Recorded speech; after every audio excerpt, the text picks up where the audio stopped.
story about Sheila. Having traveled the world with her, I was amazed at how many people in the world knew her. And on our trip to Australia, one of the reasons we were going is because there was this great world-class spa in Coolum, Australia. And Sheila had read about it, heard about it, talked to the spa leaders in the United States, and without a doubt, this was #1 in the world. So we were going as guests, and Sheila said, well, she found out that the developer and the owner of this spa was Dr. John Turkel. So she wrote to John ahead of time and said, you know, we're coming, there'll be 3 of us, and we're coming to visit your spa in Coolum, Australia, and we would love to meet with you.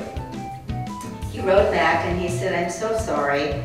I'm going to be in Melbourne, Australia, and so I'm going to be too far to travel back to meet with you, but have a great time as my guest. We were there about 24 hours, and a note arrives at our villa that we were staying at as guests of Dr. John Turkel, and it said, I've returned from Melbourne. That's from, you know, New York to Los Angeles. So I would like to take you to dinner. So, well, actually the card said Sheila, but, you know, Pam and I thought for sure he meant, you know, that we should go too. But Sheila wasn't so sure, but I said, oh, no, I'm sure he meant to invite us too. So we went to dinner at this elegant restaurant, and Sheila is going on and on about this facility and what it has, and she's never seen this in the world. It's the most comprehensive, wonderful service and treatments that were absolutely outstanding. And he said, Sheila, he said, you don't remember me. He said, I met you when you were a keynote speaker at the National Sports Association in Dallas, Texas.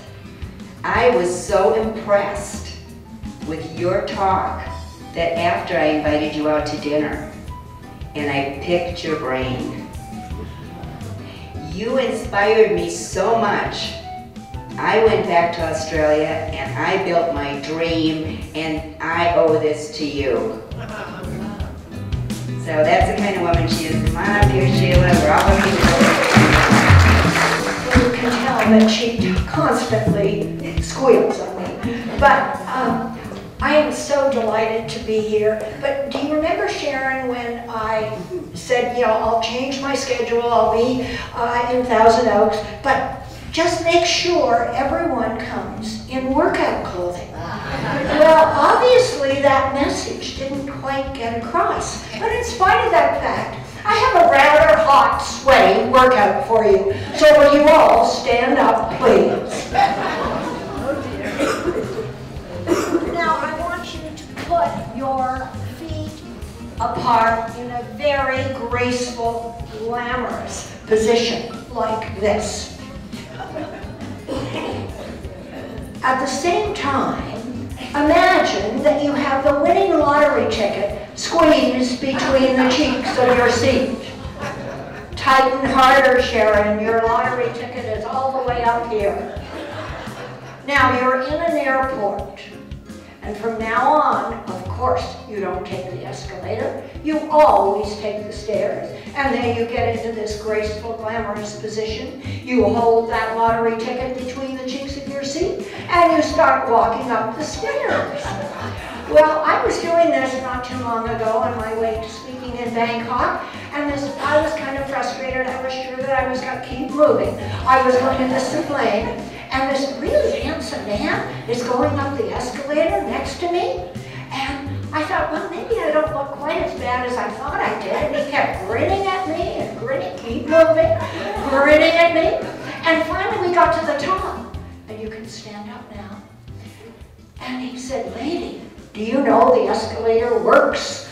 So, you know, maybe there are some places, like on the airplane, did you ever notice when they used to feed you food that there was a lineup for the washroom? Well, you stand in that line. And now we're going to bring our feet just in a little bit and come down. And then, of course, You take your shoes off. You desperately try to get them on at the end of the flight. And so this will help you put those shoes on again. What you're going to do as you're standing in line for the washroom is you're going to gracefully tilt the pelvis forward, and then you're going to bring it back, and then you're going to tilt it forward, and then, and I hope you're all doing this with me, and you're going to bring it back. And invariably, ladies in the room, or that handsome man in front of you, will say, lady, if you've got that much of a problem, take my place. It works all the time. Well, you've been very good sports. Sit down. Thank you. You've had the privilege of hearing how you become financially fit. And I think that is so very important, and how so fortunate are all of you to have Suzanne share her expertise with you. And then Dr. Joe Price and his intentional message is so tied in with fitness. And then we heard about testosterone and hormone replacement and vaginal dryness and wrinkle cream from Dr. Norley. But when you put it all together, what we're really talking about is what kind of quality of life do you want at every passage in life. And some of you in this room are as chronologically enriched as I am. Isn't that a nice way of saying we're all getting older? But everyone in this room wants to age. After all, the alternative is rather deadly. So when you come right down to it, what kind of financial fitness do you want? What kind of emotional and self-esteem? How do you want to feel, and how do you want to look? And what kind of sexual activity do you want to have? And how can you elevate your energy and your strength and your stamina? Well, I want you to leave here with ideas on how to do all of that, not just the 3 elements that I first mentioned. So when you leave here, think about 4 really important words, and they all tie in with all the speakers that you've been privileged to listen to today. Think of these 4 words and put them in your own vocabulary. Those words are passion, persistence, professionalism, and power. Now, how do those words relate to physical fitness?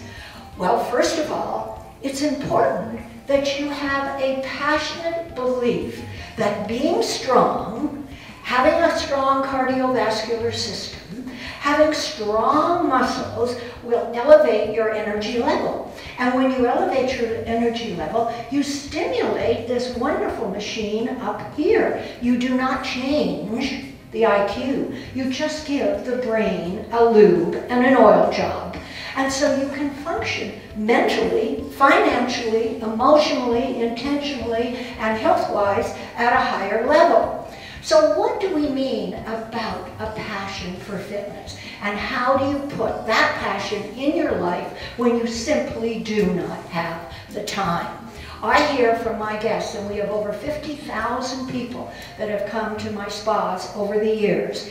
And the biggest excuse I have, not physical inability, but I just don't have the time.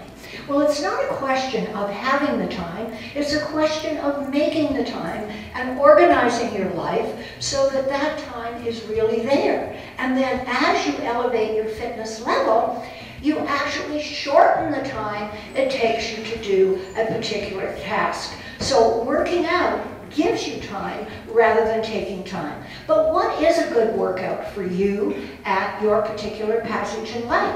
And that changes. I used to be a marathon runner, and then my knees gave out because marathon running is one of the greatest things you can do for your ego and one of the worst things you can do for your body. So what do? You simply take a detour and you decide, all right, I'm not going to run for cardiovascular fitness, I'm going to hike.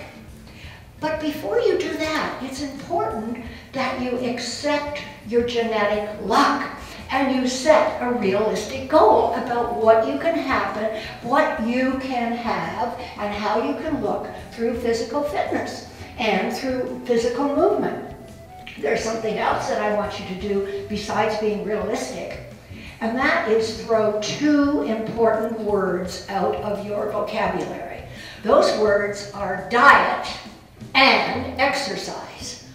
Why would someone in the fitness field for over 60 years ask you to throw those out? Well, how excited do you get when you say to your best friend, I need to go on a diet and exercise more? I mean, that's a real high, isn't it? I mean, you really feel it. But if you change that to say, you know what? I'm going to make some fabulous food choices, and I'm going to become physically active, and I am going to set a realistic goal. I'm not going to put up as a role model the steroid-induced muscle man on the cover of Muscle and Fitness, or the cosmetically altered model on the cover of Vogue magazine. I am going to be realistic about what I can do with my own body. And I'm sorry, ladies, there is absolutely no way of taking it from here and putting it up here without the help of a good plastic surgeon. So, for all the years I've been in this field, I've tried to find a fitness program to make me 6 feet tall. And obviously, I haven't been successful. So it's important that you love your own body and you make the very most of your genetic look. And you then use fashion to compensate and camouflage what nature didn't do for you. There's a certain amount that you can accomplish through physical fitness, but it may not be that model's body. It may not be that absolute perfect set of arms and shoulders. And speaking of that, I have the great pleasure of being one of 12 board members of the President's Council on Physical Fitness and Sports. And our leader was our former governor of the state of California, Arnold. And I can tell you, ladies, even though he lost a great deal of lean muscle mass, he was still absolutely gorgeous. But there is no way that you, as a man with narrow little shoulders, can have the bone structure out to here that Arnold has, no matter how many weights that you lift. So it is important that you have a passion for your own body, that you're passionate about elevating your fitness level so you can accomplish more in life financially and emotionally. So passion is a very, very important aspect. But that passion needs to include the right elements for fitness. And if you think of your fitness program as a tool works best with all its parts. And the most important part is what Dr. Norling would reinforce, and that is conditioning the heart and the lungs, having the right hormonal balance in the body, finding out through testing what is right for you as an individual, not the generic vitamin shop that we all are familiar with. So conditioning the heart and the lungs. I remember, some of you remember the TV show, The Golden Girls? Yes. Okay, well, Estelle Geddes, before, bless her, she passed away, would come to the Oaks all the time. And the first time she walked in, I happened to be in the lobby and I said, oh, Estelle, are you going to come to my aerobics class? And she said, I don't do aerobics, I'm not going to do aerobics, I'm not going to stand on my head, there is no way you're getting me into this class. And she talked like that the whole time. She was there. I said, well, you really don't know what aerobic actually means. It means with oxygen. You can hike the Ojai Mountains with me. You can ride a bicycle. You can go horseback riding. Of course, if you go horseback riding, the horse gets the credit. You don't. But the bottom line is, aerobic is a really misunderstood word. What it really means is, what are you doing through a walking with your best friend? And one of our speakers today said, write it down. One of my 4 children happens to be a lawyer in San Francisco, and she said, and I think it's a good quote, if it's written down, it becomes law. So writing it down, writing your fitness program, your aerobic workout with your best friend, and that's another motivating factor if you're obligated to someone else, And you simply walk 3 to 4 times a week for half an hour to 45 minutes. The College of Sports Medicine, in a recent bulletin, said that that is one of the biggest deterrents to poor health, especially, this was a study on dementia and Alzheimer's, that all of the brain shots, all of the crossword puzzles, all of the bridge playing, nothing surpassed and retarded dementia and Alzheimer's more than physical activity. So write it down, get a buddy, find the least inconvenient time to do this. You'll never find a convenient time. And be consistent, but set a short-term goal. Don't set 6 months. Set a 6-week goal, because the psychologists have said there is nothing that succeeds like success. So set a short-term goal and then move on to the next part of your fitness tool. And that's a part for muscle strength and development.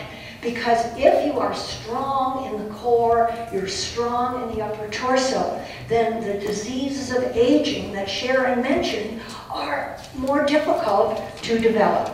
And then there's something that Europe has been so far ahead of with us than the United States. And that's relaxation, that's taking of the waters, that's stretching, that's yoga, that's meditation, all of that. So put together in your own wellness program, aerobic conditioning, muscle strength endurance, and relaxation, and have a passion for that. And then there's the word persistent. What does that mean? Well, fitness is not like a prescription that you take until you get an end result and then you stop doing it. Fitness is simply a way of life. So it's important that you are persistent about your own fitness program, because that persistence will help you handle life's setbacks. I love the book Peaks and Valleys, because very often you will look at a successful friend and you will think, oh, it's all peaks. There are no valleys. That person has never had to be persistent. Well, I'd like to share a little example with you. My company was started in 1960. It was a little tiny company with a business card, and I rented some church halls. But it grew and grew, and we were living in upstate New York. And I had 2 wonderful sons, a 5-and-a-half-year-old and a 3-year-old. I had contracts. This is before YMCAs, recreation departments. We coined the word as a company, wellness in the workplace. It's before businesses had corporate gyms or employee gyms. So we were out there and the company was growing. And I was a young bride, and I felt really good about my accomplishments. Of course, this was a time when women didn't run businesses. My husband was a corporate executive, and I learned if I couldn't make a corporate meeting, it was a legitimate excuse if one of my children had the measles.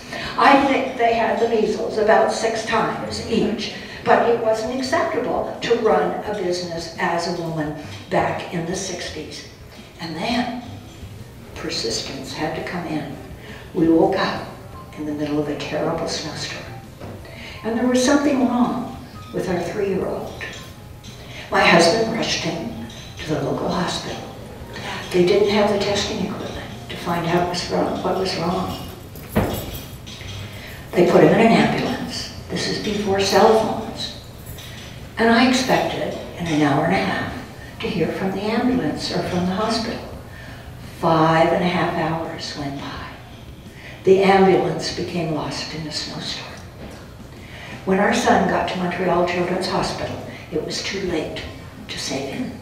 He had hemophilus meningitis. Now, what do you want to do? The last thing you want to do when that happens is be persistent. You want to say to all your contracts, forget it, I want to crawl under the bed, I'm depressed, we heard a lot about that word, life is terrible, etc., etc. But if you really believe in persistence, somehow you can turn lemons into lemonade. And how can you turn the death of a child into something that is positive for someone else? That's with persistence. And the young people in the community, the young moms, came to me and said, wow, we live in the North Country. This could happen to our child. We need that equipment for the hospital. What we want you to do is go out and go on every television show and every radio show and tell about your son's death. And maybe we'll raise the money, like you're raising money for this wonderful community house for the people that have no place to go in the last stages of their life. It takes a lot of energy and a lot of effort as a volunteer to raise that kind of money to make this project happen. But you're here because you believe in the project, you believe in Dr. Norling, you believe in Suzanne, and you believe in Joe, and you believe, hopefully, when you leave here, that fitness can enrich the quality of your life regardless of what stage you're at. Well, I did what I had to do. I went around the North Country, appeared on every television show and every radio show, and we got the money for the hospital and the equipment. And then the local NBC affiliate came to me and they said, we're hearing about this women's thing. We think women are going to have credit cards in their own name. And they're going to have checkbooks without their husband's signature. And we want to start a show addressed to those issues. We'll call the show the Now Show. Now this is before the organization Now existed. My show was the Now Show, which stood for News of Women. 45 minutes, live interviews, 15 minutes pre-taped exercise, 5 of those segments. And I said, you guys are crazy. I don't know the first thing about television. And they said, come and look at these fundraising tapes. I wasn't terrible, I was only awful. But you know, what's the worst thing that can happen when someone gives you a challenge? And you've been challenged financially, emotionally, medically, today, and fitness-wise, today. So I got on the air. I figured I'd get laughed off in 1 week, and it would all be over. Well, we were pretty bad at first, but that was 1964. By 1969, we were syndicated in 15 markets. And this was before infomercials. So I was not allowed during the interview to talk about my contracts in Fitness Incorporated. But my producer on Saturday didn't want to be there. He just wanted to get those segments in inventory and get out. So I learned very quickly that he wasn't paying any attention to what I was saying. So I asked Dr. Norling to come down on the floor with me and just hold that mic. And so what I would do is I would simply say, you know, this is a really good way to tone the biceps and the triceps, the pectoral area, and the upper back. And it also works the core area. Now, if you'd like to have definition in the biceps and triceps and wear a tank top and look good at it and not have the fat fall over the outside at the back, then you can come to my classes in Plattsburgh, New York, and those are held at the YMCA. But if you can't get to Plattsburgh, you can go to Saranac Lake. Now, Saranac Lake classes are in the recreation department, but if you can't get to Saranac Lake, you can try Lake George. Now, Fitness Incorporated has a doing push-ups, you should see them. Oh, shall we do them on the stage? Okay, well, we could do them. I continue my story on the stage if you want. You know, this is a way what this was. Shall we start over? Okay, so anyway, what happened was the producer on Saturday never even noticed what I was saying. And so I would go on and I'd say, now in Montpelier, our classes are held at the school district. And by the way, our educational division has a contract with the Montreal school systems. And if you're a teacher and you want to learn more about movement education, then you can sign up for those classes. And I would go on, and today we call this an infomercial, but infomercials were not developed. And we didn't realize that this particular movement at that time was really great for the core, because you cannot do the push-ups that I'm doing unless you have a very strong core. And so when we did our research at Cornell University on the core area, we focused on the rectus abdominis and the obliques, and this was one of the moves that we used in our research. So anyway,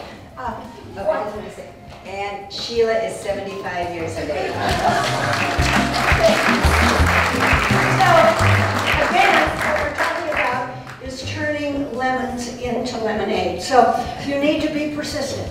You need to surround yourself with professionals, and you've done that here today. You've listened to the experts in the field of motivation, in the field of intentions, in the field of finance, in the field of medicine, and how blessed you are to have these wonderful speakers contribute to such a great cause. And then I just demonstrated what we're talking about in power, so it's passion, persistence, professionalism, and power. But it is important as a volunteer to understand the power of the media, and you experience that today as well.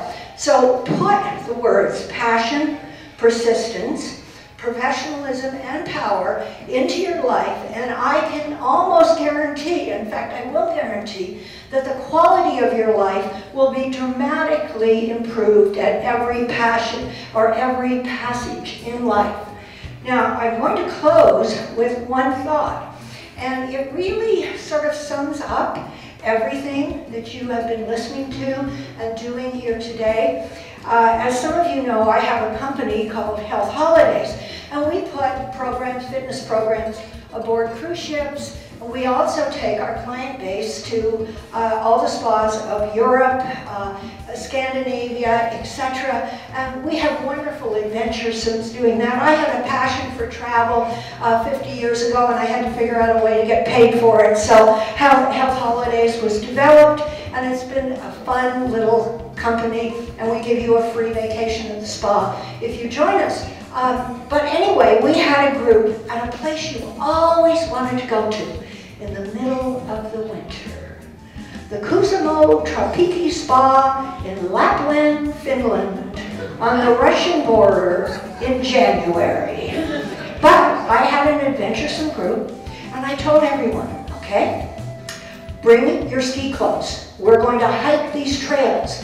It's an hour or a mile and a half to Kuusamo, the little Finnish town where we'll get Finnish coffee, and we'll hike back.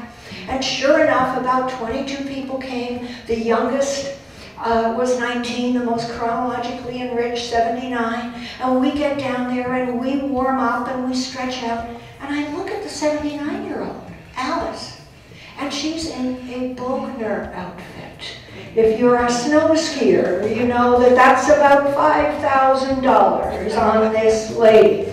She looked fantastic in it. She gets to the Kuusamo coffee shop 15 minutes before the 19-year-old.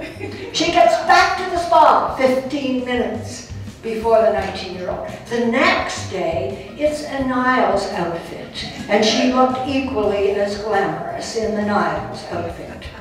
Same thing happened. The next day, it's a Rolf outfit. That was maybe only $2,000, and Alice looked wonderful. Finally, at the end of the trip, the 19-year-old couldn't stand it anymore.